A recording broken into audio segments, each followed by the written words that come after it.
The vast Arizona desert awakens, painted in fiery oranges and purples as dawn breaks over the endless horizon. Elias Mercer, his face etched with weariness, moves with practiced efficiency along a weathered fence line. The rhythmic creak of wire breaks the profound silence as Elias mends a fence, his movements precise and ritualistic. A distant hawk's cry echoes across the desolate landscape, a solitary sound against the vast emptiness. Elias continues his work, a silent bulwark against the overwhelming expanse, his actions a testament to enduring will. Morning light pierces the Spartan kitchen of Elias, illuminating its meticulously clean yet starkly impersonal space. Elias pours coffee, thick and black as tar, into a plain mug, his movements precise and practiced. He sips the dark brew, his gaze fixed on the dusty window, staring out at the endless expanse of red rock. This unwavering routine is his anchor,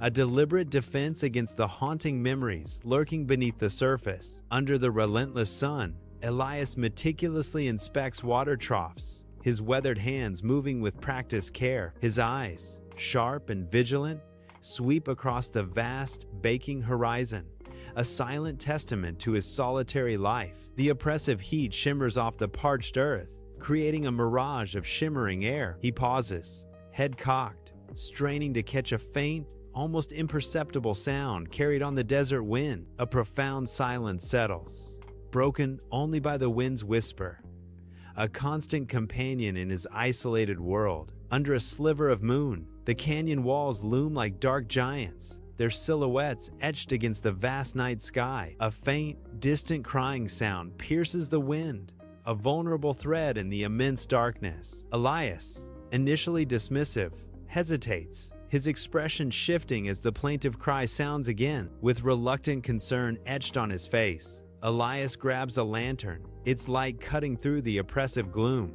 Under the pale moon, skeletal shadows stretch as Elias approaches a gnarled mesquite tree, its branches twisted like ancient arms. Huddled beneath the tree, Owen's form is small, her ankle bent at an unnatural angle, a stark sign of her distress. Her braid, half undone, frames a face streaked with dust, highlighting her distinct native attire. In her eyes, a flicker of fear is quickly overshadowed by a fierce, unyielding resolve. Owen watches Elias, wary and alert, as he draws closer, every muscle tense for his next move. The air crackles with unspoken tension as their gazes lock in the moonlit desert, a silent challenge passing between them. Elias crouches, maintaining a respectful distance from Owen under the mesquite tree. His voice, a low, rough murmur from disuse, breaks the silence. "You hurt?" Owen nods slowly, her eyes fixed on him, assessing his intentions with a silent gaze. Elias extends his canteen, a gesture of cautious offering. After a moment of intense scrutiny, Owen takes the canteen, her hand trembling slightly. She raises it to her lips, drinking deeply, her throat working visibly as she quenches her thirst. In the ranch house kitchen, Elias meticulously tends to Owen's wounds, his touch careful and precise. Owen sits unmoving, her gaze unwavering, tracking his every subtle movement with fierce intensity. Not a flinch or a tremor escapes her, a stoic mask concealing any pain as she watches him. His hands, steady and sure, expertly wrap the bandage around her injured ankle. The air crackles with an unspoken tension, thick and suffocating between them. A silent assessment unfolds, each scrutinizing the other in a profound, wordless exchange. In Elias's living room,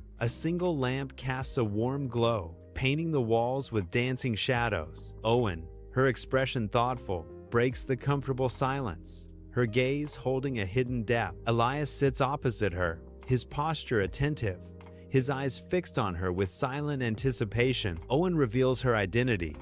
"My name is Owen." Elias responds simply, "Elias," a quiet acknowledgement of their newfound connection. In Elias's kitchen, dawn breaks as Owen moves with a quiet grace, her bandaged ankle a testament to healing. Her fingers, delicate and precise, crumble dried sage, releasing its potent, earthy fragrance into the still air. She carefully brews a bitter, aromatic tea, A ritual of solace in the quiet morning. Elias stands in the doorway, a silent observer, his eyes alight with a flicker of nascent curiosity. Her presence, a gentle counterpoint, has woven a new, subtle rhythm into the solitude of his life. The quiet hum of the kitchen, once empty, now resonates with the unspoken connection forming between them. Under the scorching sun, Owen moves with quiet determination along the ranch fence line, the arid landscape stretching endlessly. With a gentle reverence, she carefully places small offerings of cornmeal near each fence post,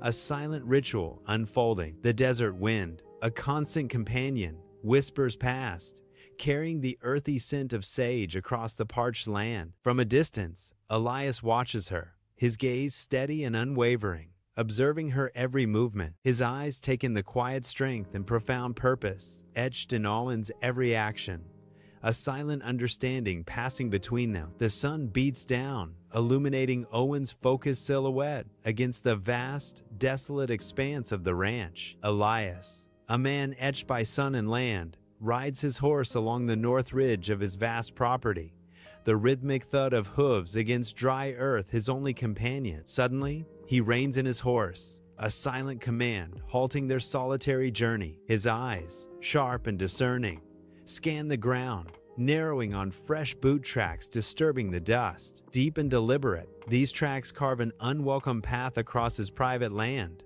a stark intrusion. A muscle twitches in his jaw, tightening with quiet fury at this clear sign of encroachment. His isolated world is no longer his alone. A silent threat now marks his territory. In the silent kitchen, Elias meticulously cleans his rifle, each metallic click echoing with chilling precision. His movements are stark and deliberate, the only sounds the scrape of steel against the cleaning rod. Owen appears in the doorway, her silent presence, a profound, unspoken question in the tense atmosphere. Though her voice remains steady, Owen's hands betray her, trembling slightly with an unseen emotion. In Elias's kitchen, Owen's voice drops to a chilling whisper, a stark contrast to the quiet tension of the room. Elias, his gaze still locked on the rifle in his hands, pauses, a ripple of unease crossing his stoic face. His eyes, sharp and unwavering, remain fixed on the weapon, a silent question forming in their depths. Owen's voice is barely audible, a breathy confession. "They found me." Elias's voice, a low rumble, cuts through the silence. "Who?" Owen's chilling reply paints a grim picture.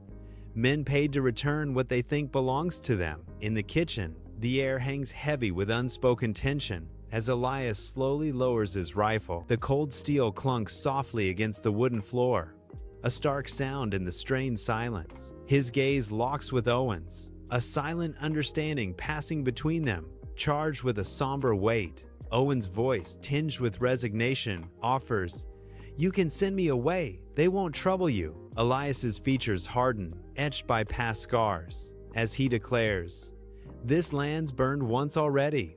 I won't watch it taken again." The desert shimmers under the brutal midday sun, a vast and unforgiving expanse stretching to the horizon. 4 riders materialize on the distant horizon, their forms wavering and indistinct through the intense heat haze. They advance with a calculated, unhurried pace, their silent approach a growing menace. Without a moment's hesitation, they cross Elias's property boundary, a defiant act of trespass. Their very presence is a clear, deliberate challenge, an unspoken threat etched into the landscape. The tallest rider dismounts, his boots thudding onto the dusty ground, a prominent scar etched across his cheek. His voice, sharp and cutting, shatters the quiet.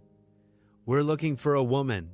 Escaped lawful transport." Elias steps off the porch, his rifle held easy in his grip, but ready for action. His gaze unwavering, Elias delivers a stark warning.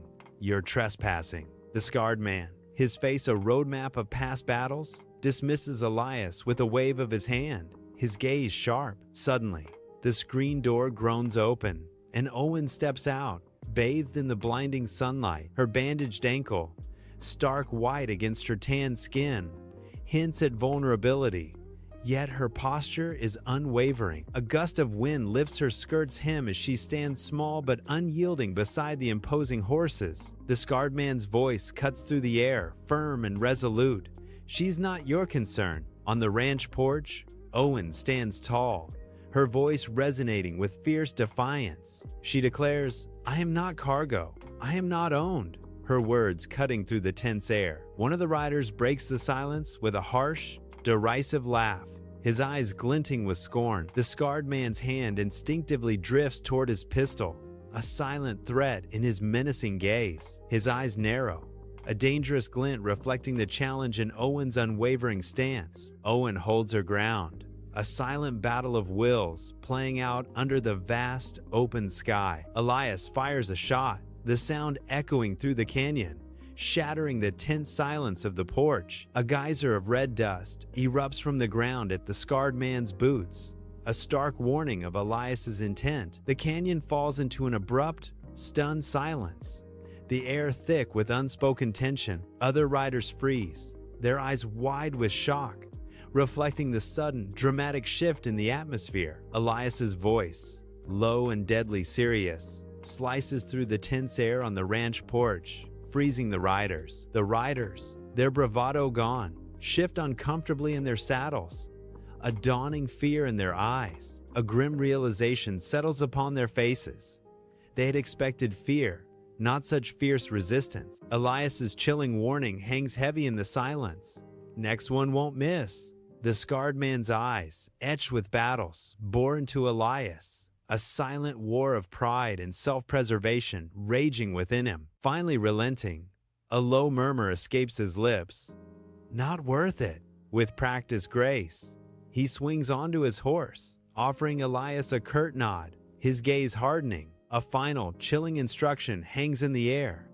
"Keep her." The riders, dusty silhouettes against the blazing sun, retreat, swallowed by the shimmering heat and unforgiving desert. Elias stands at the ranch entrance, rifle held steady, his gaze unwavering on the retreating figures. The figures shrink into the vast distance, their forms becoming mere specks against the horizon. They finally vanish over the distant ridge, leaving only an empty expanse. A profound stillness settles over Elias as he remains, rifle still clutched in his hands. A tremor begins in his hands, an undeniable release of the fierce adrenaline that had held him rigid. Elias turns, his gaze meeting Owen's, a silent question hanging between them. Owen stands impossibly close, the vast, untamed desert reflected in the profound depths of her eyes. Her intense gaze pierces his resolve, a silent accusation in her unspoken words. "You risked everything," Owen whispers, her voice a stark echo of the immense sacrifice. Elias stands on the ranch porch, his weary eyes sweeping across the vast, arid desert landscape. For a fleeting moment, the heavy burden of his past seems to dissipate, a rare peace gracing his features. The air crackles with an unspoken understanding between them, a profound and shared instant of connection. A profound sigh escapes Elias as he confesses, "Maybe I was tired of losing." His gaze drifts to the horizon, a silent vow hanging in the desert air. Elias and Owen sit side by side on the canyon rim, the vast expanse stretching before them. The sun dips below the horizon, painting the sky in streaked copper and fiery reds. A breathtaking farewell. A sense of peace settles over them, the air lighter as Owen reaches for Elias's hand, her touch certain. As the first stars begin to appear, Elias gazes at the desert, a profound understanding dawning within him. He realizes that sometimes, if you stand your ground, the desert can give something back. If this story moved you, hit like and tell me in the comments, would you have drawn first?